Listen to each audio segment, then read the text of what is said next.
اس زمین کے اندر 70 ہاتھ تک وہ پسینہ اندر گھس جائے گا.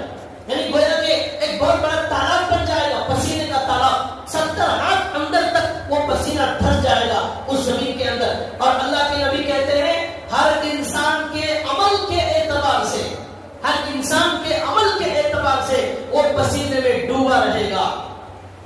کسی کے گھٹنوں تک پسینہ، کسی کے ٹخنوں تک پسینہ، کسی کے رانوں تک پسینہ، کسی کے پیٹ تک پسینہ، کسی کی کمر تک پسینہ، کسی کے کندھے تک. پھر ہمارے نبی نے ہاتھ سے اشارہ کیا کسی کا پسینہ منہ تک آ جائے گا، منہ تک ان کا پسینہ آ جائے گا، کھڑنا مشکل ہو جائے گا. ایک تو ننگے بدن وہاں پر کھڑے ہوئے اور پسینہ اس قدر بہ رہا ہے کہ پسینے میں لوگ ڈوب چکے ہیں، کمر تک اور یہاں تک آ چکا ہے. دنیا میں پسینہ جب آتا تھا 2 منٹ برداشت نہیں کر سکتے تھے، فوراً پنکھا چلاؤ، بجلی نہیں ہے بیٹری لگاؤ، اور پنکھے سے بھی کام نہیں چل رہا ہے اے سی لگاؤ، اے سی خراب ہو گیا کولر لگاؤ. اس میدان محشر میں کیا حال ہوگا جہاں نہ پنکھا ہوگا، نہ کولر ہوگا، نہ اے سی ہوگی، نہ اور کوئی راحت کا کوئی سامان ہوگا، کچھ نہیں ہوگا.